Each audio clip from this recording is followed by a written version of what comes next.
Hello नमस्कार साथियों, आप सभी का स्वागत है इस सेशन में। तो जैसे कि आप सब लोग बताइएगा कि ऑडियो वीडियो सब क्लियर है, तो हम लोग आगे के सेशन को हम लोग स्टार्ट करेंगे और पूरा इन्फॉर्मेशन आप लोग को मैं बतलाऊंगा। उसके बाद आप लोग को प्रैक्टिस सेट मैं कराने वाला हूं। तो आप लोग बताइए क्या ऑडियो वीडियो सब क्लियर है?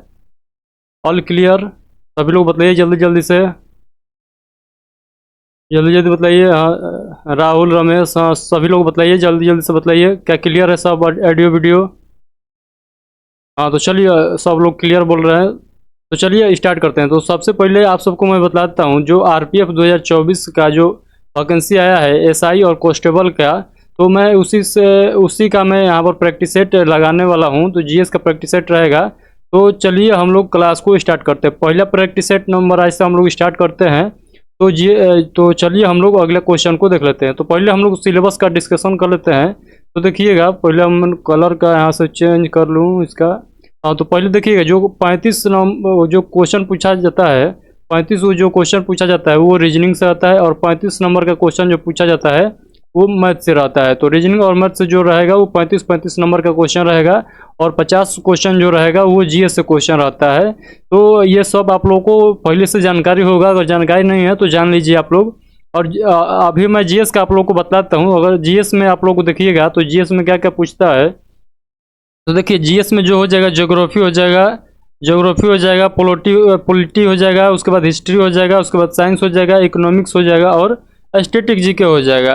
तो ये जो है जीएस का आप लोग का सिलेबस है। और यहाँ पर साइंस का मैं बात कर लूँ तो साइंस में 3 सब्जेक्ट आ जाएगा। यहाँ पर देखिए लिखा है, साइंस में जो है 3 सब्जेक्ट आ जाएगा, बायोलॉजी, केमिस्ट्री और फिजिक्स। तो देखिए, मैं आप लोग को एनालिसिस के बेसिस पर आप लोगों को बता रहा हूँ कि जो प्रीवियस एग्जाम हुआ है तो उसमें मैं एनालिसिस किया हूँ। तो देखिए, बायोलॉजी से जो पूछा गया है हर चैप्टर में, हर सेट में जो पूछा गया है क्वेश्चन, वो 3 क्वेश्चन हम लोग को बायोलॉजी से, 3 क्वेश्चन केमिस्ट्री से और 3 क्वेश्चन फिजिक्स से देखने को मिला है। अधिकांश सेटों में हमने ये एनालिसिस से पता लगाया हूँ। उसके बाद आप लोग हिस्ट्री से देखिएगा, तो हिस्ट्री में 3 पार्ट में बांट देता है। हिस्ट्री को हम लोग 3 पार्ट में पढ़ते हैं। तो देखिए, जो एशियन हिस्ट्री है, मतलब प्राचीन इतिहास जो है, वो वहाँ से 1 से 2 क्वेश्चन पूछता है। वही हम लोग बात कर ले मध्यकालीन इतिहास है, उससे 1 से 2 क्वेश्चन पूछता है।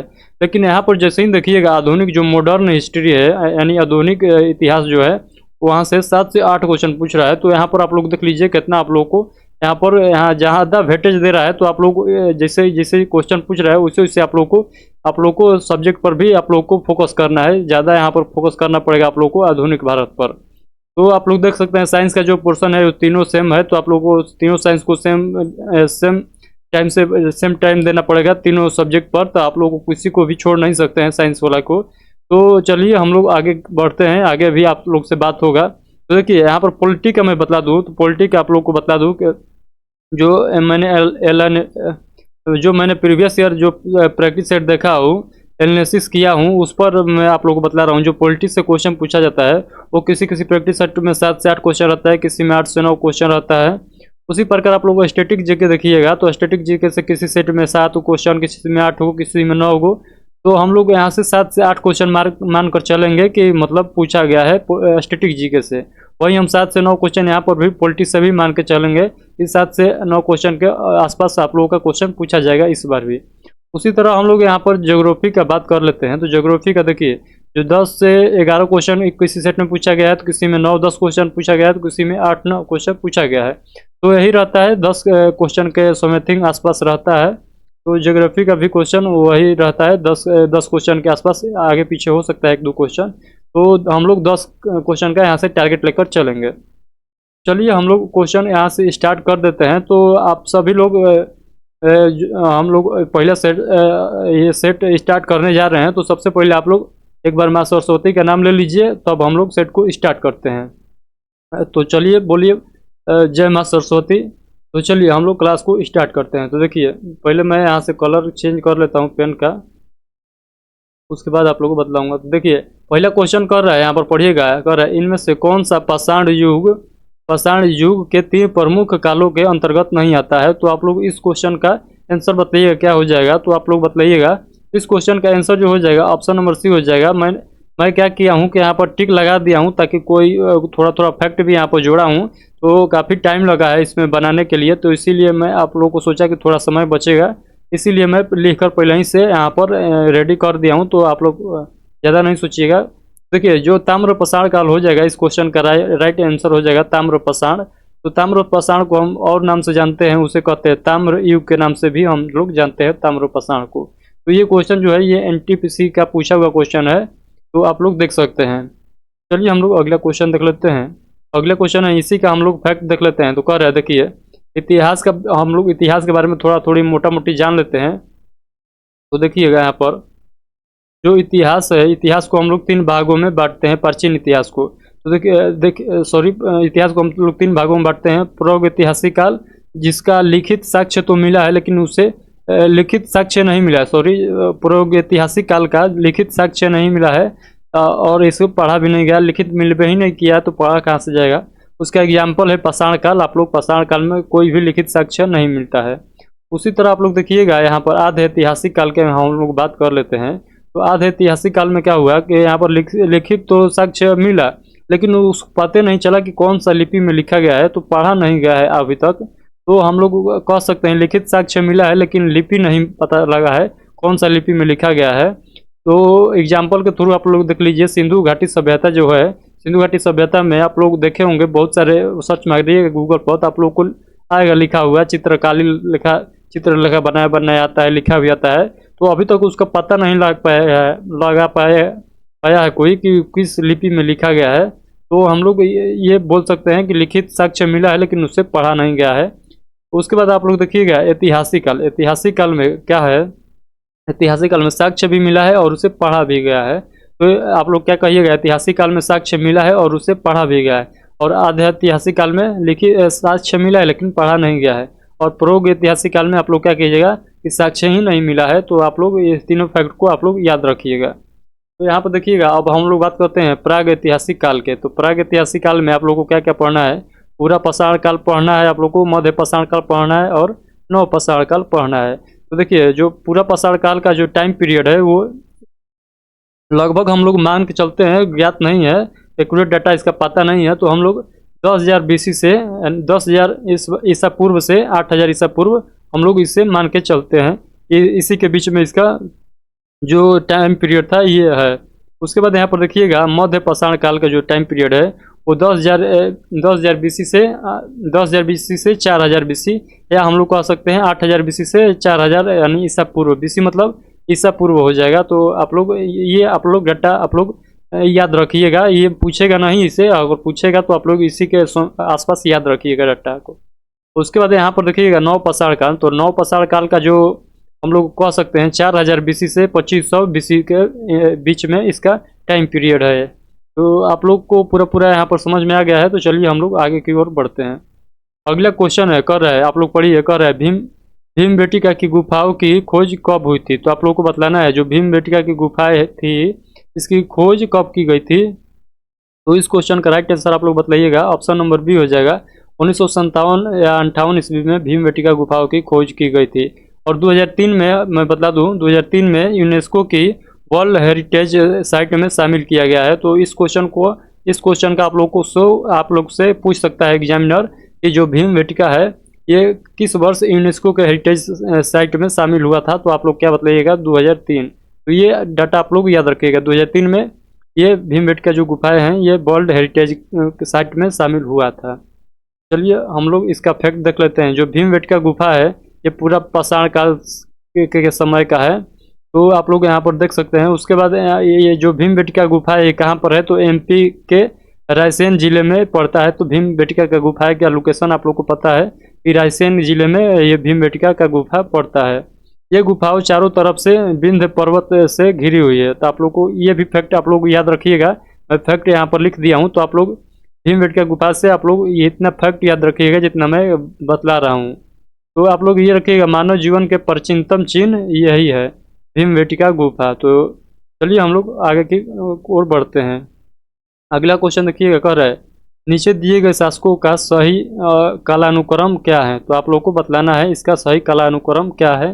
देखिए 2, 4, 3, 1 हो जाएगा। पहले मोहम्मद गजनी आया था, उसके बाद मोहम्मद गौरी, उसके बाद क्या हो जाएगा तो चंगेज खां, उसके बाद तैमूर हो जाएगा। तो इस क्वेश्चन का जो राइट आंसर हो जाएगा ऑप्शन नंबर सी हो जाएगा। तो चलिए अगला क्वेश्चन देख लेते हैं। तो देखिए इसका फैक्ट आप लोग याद रखिएगा, मोहम्मद गजनी के बारे में हम लोग फैक्ट देख लेते हैं। तो मोहम्मद गजनी का आप लोग देखिएगा, तो इसका जो टाइम पीरियड था ये 998 से 1030 AD यानी ईस्वी तक इसका समयकालीन जो लेखक हैं इसके, जो मोहम्मद गजनवी है, इनके समकालीन जो लेखक हैं वो कौन कौन थे। तो अलबरौनी आप लोग को याद रखना है, फिरदौसी और उतवी और बरहाकी आप लोग को याद रखना है। अलबरौनी, फिरदौसी, उतवी और बरहाकी ये आप लोग को याद रखना है। और इसका आप लोग याद रखिएगा, मोहम्मद गजनवी को क्या कहा जाता है, तो मूर्ति भंजक भी कहा जाता है। तो मोहम्मद गजनवी को क्या कहा जाता है, तो मूर्ति भंजक भी हम लोग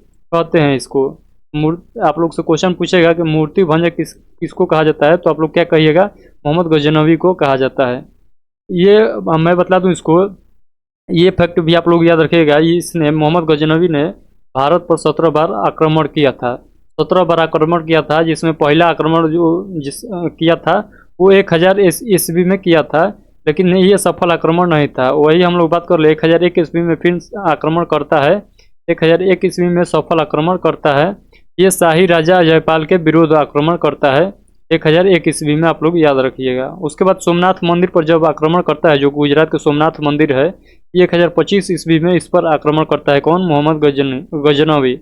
तो इस फैक्ट को आप लोग याद रखिएगा कि जो सोमनाथ मंदिर था उस पर मोहम्मद गजनवी ने कब आक्रमण किया था, तो 1025 ईस्वी में आक्रमण किया था। और उस समय शासक कौन था गुजरात का, तो आप लोग क्या याद रखिएगा, शासक था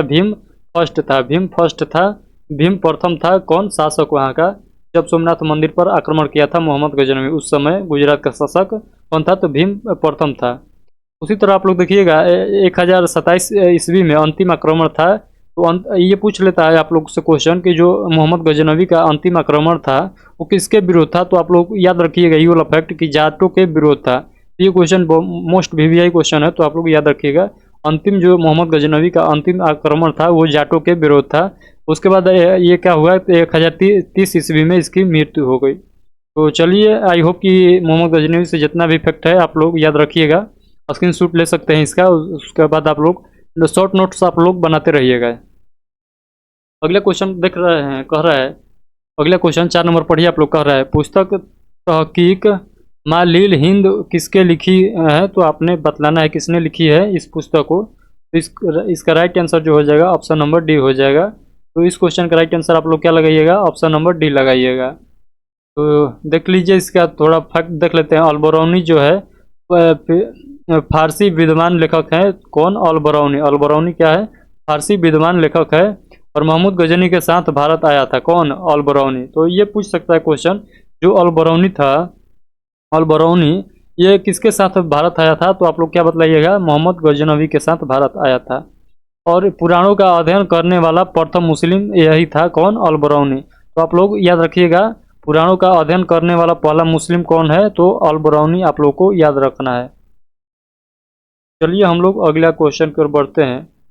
तो यहाँ पर आप लोग फैक्ट है 2-4 को आप लोग याद रखिएगा। कर रहे गीता से बहुत प्रभावित था और किताब उल हिंद अरबी भाषा इसका अनुवाद किया था, और पहला मुस्लिम लेखक जिसने भारतीय संस्कृति और परंपरा का व्यापक अध्ययन किया था। तो ये इसके बारे में फैक्ट हो जाता है, तो आप लोग याद रखिएगा। चलिए हम लोग अगला क्वेश्चन देख लेते हैं। अगला क्वेश्चन कह रहा है, आप लोग पढ़िए। अगला क्वेश्चन कह रहा है औपनिवेशिक शासक की स्थापना निम्न में से सबसे पहले कहाँ हुई थी। तो औपनिवेशिक शासक की स्थापना निम्न में से सबसे पहले कहाँ हुई थी, तो इस क्वेश्चन का राइट आंसर आप लोग बताइएगा। तो इस क्वेश्चन का जो राइट आंसर हो जाएगा ऑप्शन नंबर डी हो जाएगा। ऑप्शन नंबर डी इस क्वेश्चन का राइट आंसर हो जाएगा।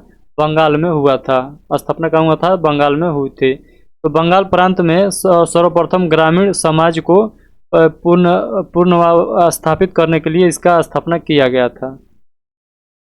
तो इसके बारे में 2-4 फैक्ट है, आप लोग याद रखिएगा। कह रहा है भूमि संबंधी नए अधिकारों की व्यवस्था था इसमें, और एक नई राजस्व प्रणाली स्थापित किया गया था इसके तहत। तो अगला क्वेश्चन देख लेते हैं। अगला क्वेश्चन कह रहा है बंगाल का पहला अंग्रेजी कारखाना 1651 में नदी के तट पर स्थापित किया गया था। तो उस नदी का आप लोग को नाम बतलाना है, किस नदी के तट पर स्थापित किया गया था 1651 में। तो इस क्वेश्चन का राइट आंसर आप लोग क्या बताइएगा, हुगली नदी के तट पर स्थापित किया गया था, हुगली नदी हो जाएगा इस क्वेश्चन का राइट आंसर। तो देखिए फैक्ट देख लीजिए, कर रहे अंग्रेजों को सर्वप्रथम व्यापारिक छूट शाहशुजा ने वर्ष 1651 ईस्वी में दी थी। बंगाल, बिहार और उड़ीसा में स्वतंत्र व्यापार की अनुमति दी थी। ये अंग्रेजों को कौन, तो शाहशुजा ने ये 1651 ईस्वी में अंग्रेजों को व्यापारिक छूट दिया था। यहाँ पर किस प्रांत में, तो आप लोग याद रखिएगा, बंगाल, बिहार और उड़ीसा में यहाँ पर स्वतंत्र व्यापार कर सकता था अंग्रेज। तो अगला क्वेश्चन देख लीजिएगा। अगला क्वेश्चन है, कह रहा है 1925 में केंद्रीय विधानसभा का प्रथम निर्वाचन अध्यक्ष निम्नलिखित में से कौन था। तो आप लोग बतलाना है विट्ठल भाई पटेल। विट्ठल भाई पटेल इस क्वेश्चन का राइट आंसर हो जाएगा। तो ऑप्शन नंबर बी इस क्वेश्चन का राइट आंसर हो जाएगा। सरदार पटेल के बड़े भाई थे। तो आपसे पूछ सकता है जो विट्ठल भाई पटेल है कि कौन है, तो आप लोग बताइएगा। सरदार वल्लभ भाई पटेल के बड़े भाई हैं विट्ठल भाई पटेल। तो आप लोग इस क्वेश्चन का राइट आंसर याद रखिएगा। तो सरदार वल्लभ भाई पटेल बारदोली सत्याग्रह 1928 में स्टार्ट किया था और ये भारत के पहले उप प्रधानमंत्री और पहले गृह मंत्री बने थे। कौन, सरदार वल्लभ भाई पटेल। तो सरदार वल्लभ भाई पटेल के बारे में आप लोग फैक्ट को याद रखिएगा। अगला क्वेश्चन हम लोग देख लेते हैं। अगला क्वेश्चन कर रहा है अंगीकृत किए जाने के समय भारतीय संविधान सबसे लंबा संविधान था जिसमें मुद्दतः डैश अनुच्छेद थे। तो आप लोग को बतलाना है जब संविधान को अपनाया गया था उस समय कितना आर्टिकल था हमारे संविधान में, कितना आर्टिकल का जिक्र था उस समय। तो आप लोग को बतलाना है मूल संविधान में कितना आर्टिकल था। तो आप सभी को पता है कि 395 आर्टिकल था हमारे संविधान में। मूल संविधान में हमारे कितना आर्टिकल था, तो आप लोग क्या बतलाइएगा, 395 आर्टिकल था। और अभी वर्तमान में बतलाइएगा। तो चलिए मैं यहाँ पर फैक्ट लिखा हूँ तो आप लोग देख लीजिए। वर्तमान में यदि कहिएगा तो वर्तमान में देखिए 470 प्लस आर्टिकल हो जाता है। तो आपसे ये भी पूछ सकता है कि क्या जो पहले का ढांचा बनाया गया था, जो मूल ढांचा था, उसमें कुछ छेड़छाड़ किया गया है। तो आप लोग कहिएगा नहीं, जो आर्टिकल है उसमें ए भी करके जोड़ा गया है। जो पहले जितना आर्टिकल था आज भी उतना ही है, आज भी 395 ही आर्टिकल है। लेकिन नंबर से पूछिएगा तो ये हो जाएगा 470, क्योंकि देखिए 4 के ए जोड़ा गया है, ऐसे ऐसे करके बहुत सारे आर्टिकल जोड़ा गया है, ABC करके जोड़ा गया है। तो इसीलिए कुल हम लोग आर्टिकल जोड़ेंगे तो 470 हो जाएगा। लेकिन हम लोग टोटल नंबर की बात करेंगे तो 395 हो जाएगा अभी भी। तो चलिए अनुसूचियाँ जो थी वो 8 थी, पहले 8 थी, लेकिन वर्तमान में 12 अनुसूचियाँ हैं। तो आप लोग ये भी याद रखिएगा। उसके बाद आप लोग भाग याद रखिएगा। तो भाग 22 है, अभी भी 22 है, लेकिन भाग क ख क के जोड़ा गया है। तो आप लोग 25 बतलाइएगा। कुल भाग पूछेगा तो 25 और मूल भाग पूछेगा, मूल संविधान का भाग पूछेगा तो 22 आप लोग बतलाइएगा। अगला फैक्ट देखिएगा, कर है भारतीय संविधान 26 नवंबर 1949 को बनकर तैयार हुआ था। तो 26 नवंबर 1949 को बनकर तैयार हुआ था और लागू कब से हुआ, तो 26 जनवरी 1950 से लागू हुआ, जिसे गणतंत्र दिवस के रूप में हम लोग मनाते हैं। तो इसी दिन हम लोग का संविधान जो है वो लागू हुआ था। लेकिन बनकर तैयार कब हुआ गया था, तो आप लोग को बताना है 26 नवंबर 1949 को। तो आप लोग एक बात और याद रखिएगा, 26 नवंबर 1949 को हम लोग क्या मनाते हैं, कौन सा डे मनाते हैं। तो आप लोग बतलाइएगा कौन सा डे मनाते हैं, कमेंट बॉक्स में आप लोग बतलाइएगा। तो चलिए मैं बतलाता हूँ, जो लोग को पता नहीं होगा छोड़िए, हम बतलाते हैं। संविधान दिवस के रूप में हम लोग 26 नवंबर को मनाते हैं, क्योंकि 26 नवंबर को हमारा संविधान बनकर तैयार हो गया था। तो इसी दिन हम लोग संविधान दिवस के रूप में मनाते हैं 26 नवंबर को। अगला क्वेश्चन देखिएगा। अगला क्वेश्चन कह रहा है, क्वेश्चन नंबर 9 है, पढ़िए। कह रहा है भारतीय संविधान की एकात्मक विशेषताओं के संबंध में इनमें से कौन गलत है, कौन सा गलत है। तो आप लोग को बतलाना है इनमें से कौन सा गलत है। तो आप लोग पढ़िए क्या कर रहा है, अखिल भारतीय सेवाएं, जी है ये आर्टिकल में लिखा गया है। प्रतिनिधित्व की असमानता और सशक्त केंद्र, ये सब बात है। लेकिन जो ऑप्शन नंबर डी हो जाएगा, ये संविधान की नम्यता न होना, ये गलत लिखा गया है। तो ये क्वेश्चन जो है, इस क्वेश्चन का जो राइट आंसर हो जाएगा ऑप्शन नंबर आप लोग डी लगाइएगा। तो यहाँ पर देख लीजिए, दूसरे को फैक्ट लिखा हूँ मैं, कर रहा है भारतीय संविधान एकात्मक विशेषताएं हैं और एकल नागरिकता वाला संविधान है। और राज्यों के राज्यपाल की नियुक्ति जो है आर्टिकल 155 के तहत किया जाता है। और आपातकालीन प्रावधान यहाँ पर इमरजेंसी जो प्रोविजनल है यहाँ पर लागू है। आर्टिकल 350 से 360 आर्टिकल तक यहाँ पर इमरजेंसी से रिलेटेड आर्टिकल है। और जो संसद द्वारा नए राज्यों की स्थापना किया जाता है। तो ये भारतीय संविधान की मुख्य विशेषताएं हैं। तो आप लोग इतना फैक्ट आप लोग याद रखिएगा। अगला क्वेश्चन देखिएगा, कह रहा है भारत में किस प्रकार की सरकार है। तो आप लोग को बतलाना है जो भारत में सरकार है वो किस प्रकार के है, क्या राजतंत्रीय तंत्रीय है या संप्रदायवादी है या संसदीय है या अल्पतंत्रीय है। तो आप लोग क्या बताइएगा, संसदीय प्रणाली पर हमारे जो सरकार है कार्य करता है। तो इस क्वेश्चन का right answer option number C हो जाएगा। तो यहाँ पर देखिएगा फैक्ट कर रहा है सरकार कार्यपालिका विधायिका के प्रति अपने कार्यों के लिए जवाबदेह होती है और इस सरकार में इन दोनों के मध्य सहसंबंध है। तो इस क्वेश्चन ये देख लीजिएगा, आप लोग फैक्ट याद रखिएगा। अगला क्वेश्चन आप लोग पढ़िएगा, कह रहा है इस ब्रह्मांड में मौजूदा प्रत्येक वस्तु जो पदार्थ से निर्मित है उसे वैज्ञानिकों ने क्या नाम दिया है। तो आप लोगों को बतलाना है उसे क्या नाम दिया है।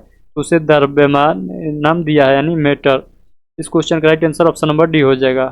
तो यहाँ पर देखिएगा वह वस्तु जो स्थान घेरती है जिसका द्रव्यमान होता है उससे हम क्या कहेंगे, द्रव्यमान कहेंगे। तो पदार्थ कहेंगे, सॉरी पदार्थ कहेंगे। तो पदार्थ किसे कहेंगे, वह जो वस्तु स्थान घेरती है जिसका कुछ द्रव्यमान होता है वो सब क्या हो जाएगी, पदार्थ हो जाएगी। तो चलिए अगला क्वेश्चन हम लोग देख लेते हैं। यहाँ पर फैक्ट देख लीजिएगा, तथा जिसका अनुभव हम वही से आप लोग फैक्ट देख लीजिएगा, कर रहा है यहाँ पर पढ़िएगा। इसका आप लोग जो पदार्थ है इसका आप लोग डिफिनेशन देख लीजिए। कह रहा है वह वस्तु जो स्थान घेरती है और जिसका द्रव्यमान होता है तथा जिसका मूल अनुभव हम प्रत्यक्ष या अप्रत्यक्ष रूप से करते हैं द्रव्यमान द्रव्य या पदार्थ कहलाता है। तो एग्जाम्पल के तौर पर आप लोग देख सकते हैं लोहा, लकड़ी, कोयला, etc। यहाँ तक कि आप लोग मोबाइल आप लोग यूज कर रहे हैं तो आप लोग का मोबाइल जो है ये भी एक क्या है, तो पदार्थ है। तो ये भी आप लोग का एक पदार्थ है। आप लोग का पेन जो इस्तेमाल करते हैं वो भी पदार्थ है। तो चलिए हम लोग अगला क्वेश्चन देख लेते हैं। अगला क्वेश्चन कर रहा है आकाशगंगा की निकटतम स्पाइरल गैलेक्सी कौन सी है। तो आप लोगों को बतलाना है तो आकाशगंगा के निकटतम स्पाइरल गैलेक्सी कौन सी है। तो आप लोग को बतलाना है एंड्रोमेडा गैलेक्सी ये हो जाएगा right answer option number C. ये सर्पिलाकार तराजू पुंज है, ये इसका आकार जो है ये सर्पिलाकार का है जिसमें M31 के रूप में भी जाना जाता है, जिसे M31 के रूप में जाना जाता है। तो आप लोग इस फैक्ट को याद रखिएगा। इसमें लगभग इसमें लगभग 5 ट्रिलियन तारे हैं। आप लोग लगभग याद रखिएगा इसमें। अगले क्वेश्चन देखिएगा, कर रहा है निम्नलिखित में से किस देश के साथ भारत अपनी सबसे लंबी भू सीमा साझा करता है। तो आप लोग को बतलाना है वो कौन सा देश है जहां भारत जो है अपनी जो मुख्य भूमि का जो सर्वाधिक सीमा साझा करता है। तो वो कौन सा देश है, किस देश के साथ। तो आप लोग क्या बतलाइएगा, इस क्वेश्चन का राइट आंसर आप लोग बांग्लादेश बतलाइएगा। बांग्लादेश। तो इसका राइट आंसर क्या हो, 4096 पॉइंट उसके बाद आप लोग 6 किलोमीटर आप लोग याद रखिए इतना बाउंड्री शेयर करता है, यानी 4096.6 किलोमीटर बाउंड्री जो साझा करता है बांग्लादेश के साथ हमारा देश। और सबसे छोटा पूछेगा सबसे छोटा बाउंड्री किसके साथ लगता है। तो अफगानिस्तान बताइएगा 106 किलोमीटर और सबसे ज़्यादा बांग्लादेश 4096.6 किलोमीटर। तो अफगानिस्तान, पाकिस्तान, बांग्लादेश, चीन, म्यांमार, नेपाल, भूटान ये सब वो देश है जो हमारे पड़ोसी देश हैं, यानी हमारे देश के साथ सीमा साझा करते हैं, जो स्थलीय सीमा साझा करते हैं वो पड़ोसी देश हो जाएंगे। अगला क्वेश्चन देखिएगा, कर रहा है भारत की लगभग 10 किलोमीटर की थल सीमा पड़ोसी देशों से जुड़ी हुई है। तो आप लोग को बतलाना है भारत के लगभग कितने किलोमीटर की थल सीमा जो है पड़ोसी देश के साथ लगा हुआ है। तो लगभग में आप लोग को बतलाना है 15,106 किलोमीटर। तो 15,106 किलोमीटर या तो आप लोग देखिएगा 15,200 किलोमीटर भी लिख कर आता है। तो आप लोग ये भी आप लोग डाटा याद रखिएगा, 15,200 किलोमीटर भी आप लोग याद रखिएगा और ये भी आप लोग याद रखिएगा 15,106 किलोमीटर। तो चलिए हम लोग अगला क्वेश्चन की ओर देख लेते हैं। पर है भारत की मानक या मनोत्तर इनमें से किस स्थान से होकर गुजरती है। तो आप लोग को बतलाना है जो भारत के मानक समय रेखा है वो किस ऑप्शन के अकॉर्डिंग आप लोग को बतलाना है कहाँ से गुजरती है। तो आप सभी को पता होगा जो मिर्ज़ापुर के नैनी है, मिर्ज़ापुर के नैनी से ये गुजरती है तो आप लोग ये मिर्ज़ापुर इसका समीप है, तो आप लोग मिर्ज़ापुर इस क्वेश्चन का राइट आंसर बतलाइएगा। 82.5 डिग्री पूर्वी देशांतर जो है इसी से गुजरता है, तो आप लोग इस क्वेश्चन का राइट आंसर आप लोग याद रखिएगा।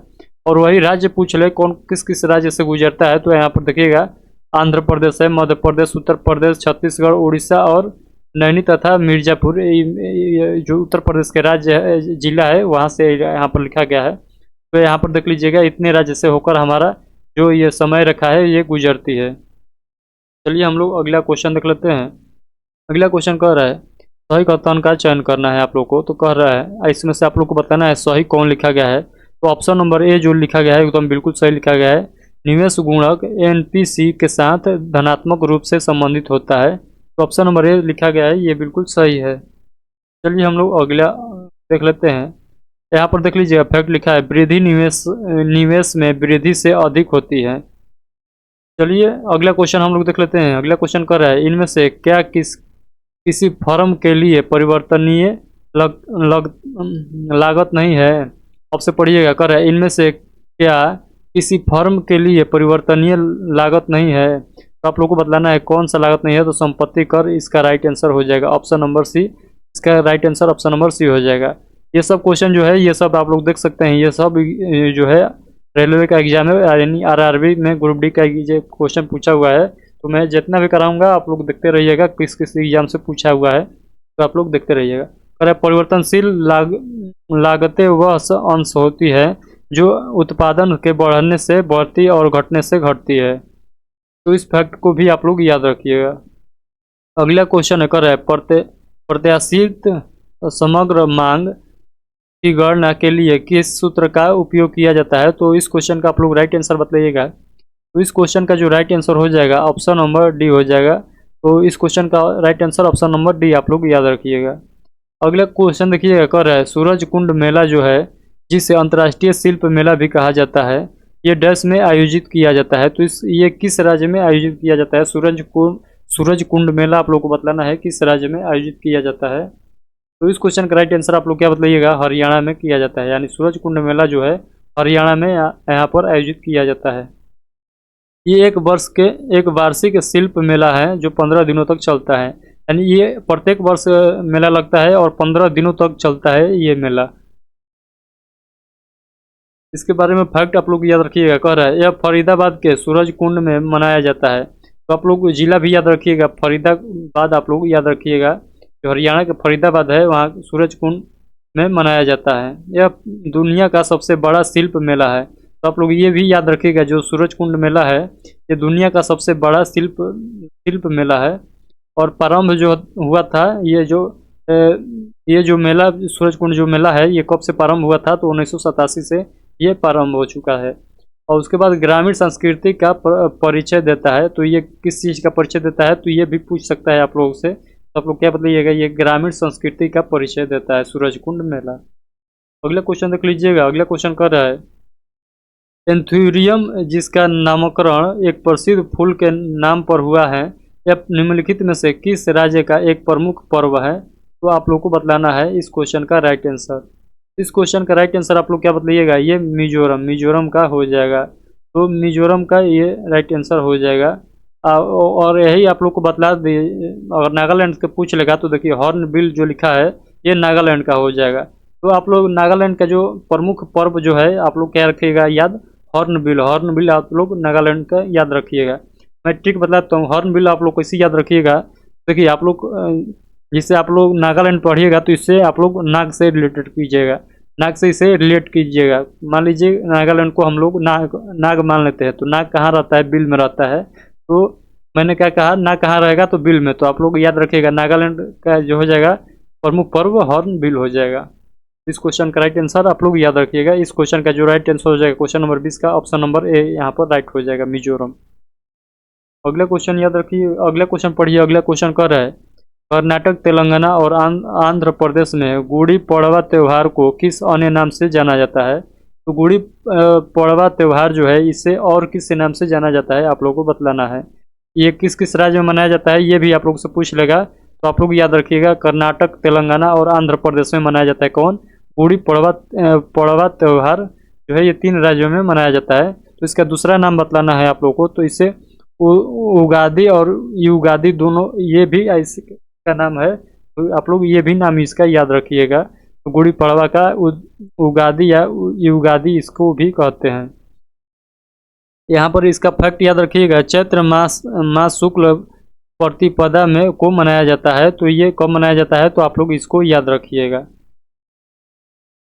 इस दिन हिंदू वर्ष की शुरुआत होती है, हिंदू दिन का शुरुआत या मैं बतला दूँ, ये पर्व जो मनाया जाता है कब मनाया जाता है, जो यहाँ पर गुड़ी पड़वा त्यौहार जो है कब मनाया जाता है, तो ये मनाया जाता है हिंदू वर्ष के हिंदू नव वर्ष होता है, हिंदू का जो नव वर्ष होता है उसी दिन इसको मनाया जाता है। तो इस क्वेश्चन का राइट आंसर आप लोग याद रखिएगा।